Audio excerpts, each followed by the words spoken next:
La vie devient ennuyeuse lorsqu'elle manque de profondeur. Et moi, je vais vous en donner de la profondeur en rentrant dans les détails des vertèbres. En les prenant séparément, j'espère que ces explications brèves vous seront utiles tout au long de cette série. Et si vous n'êtes pas à jour sur l'introduction de cette série, arrêtez cette vidéo tout de suite et allez-vous-en, s'il vous plaît. Merci. Alors, il faut savoir que les vertèbres cervicales, numérotées de C1 à C7, sont les plus petites et les plus légères des vertèbres de l'épine dorsale. Quelqu'un va me dire, est-ce que tu connais le coccyx? Alors, on verra tout à l'heure que les deux premières vertèbres cervicales, C1 et C2, sont atypiques. Mais les autres, de C3 à C7, possèdent les particularités suivantes. Un corps vertébral ovale. Si l'on regarde les processus épineux, on verra qu'ils sont courts et bifides. Bifides qui signifie qu'ils sont fendus en deux à leur extrémité, sauf pour C7. C7. Cette vertèbre me fascine par quelque chose. J'y ferai probablement une vidéo unique intitulée C7, la vertèbre qui me fascine. Par ailleurs, on aura un foramen vertébral large et généralement de forme triangulaire. Des processus transverses percés d'un foramen transversaire par lequel passe quelle artère? Regardez-moi ça. Hein?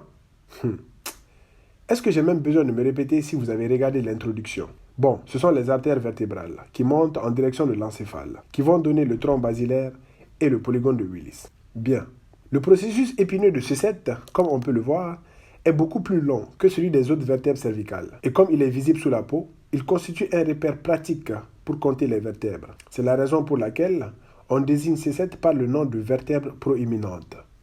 Maintenant, passons à nos deux merveilles. Je parle ici de l'atlas et de l'axis, qui constituent les premières et deuxièmes vertèbres cervicales. Bien. On verra que ces vertèbres, par leur aspect différent, auront des fonctions bien à elles. Particularité notable est qu'aucun disque intervertébral ne les sépare. Imaginez donc l'intimité entre elles. L'atlas. L'atlas ne possède ni corps vertébral, ni processus épineux. Pour la décrire, on dira que c'est un anneau osseux formé de deux masses latérales. Vous pouvez tout aussi dire deux masses latérales réunies par deux arcs, les arcs antérieurs et postérieurs de l'atlas. Chacune de ces masses présente des surfaces articulaires sur ses faces supérieures et inférieures. Les supérieures reçoivent les condyles occipitaux de la tête, qui sont juste là. Ces masses supportent celles-ci, c'est-à-dire les condyles occipitaux, tout comme Atlas supportait les cieux dans la mythologie grecque. Ces articulations vont nous permettre d'incliner et de rehausser la tête en signe d'assentissement. Voilà, comme ça. C'est comme quand vous dites oui de la tête. Les fossettes articulaires inférieures vont, bien sûr, s'articuler avec l'axis. Quant à elle, l'axis possède un corps vertébral et les autres processus typiques d'une vertèbre, c'est-à-dire le corps vertébral, les pédicules, les lames, processus transverse et épineux.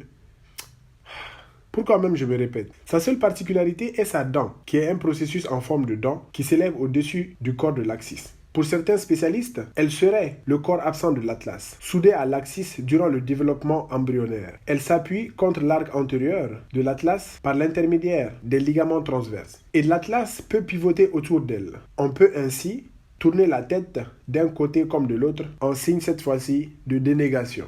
Quand on fait oui, il faut bien dire non. Bien. Merci.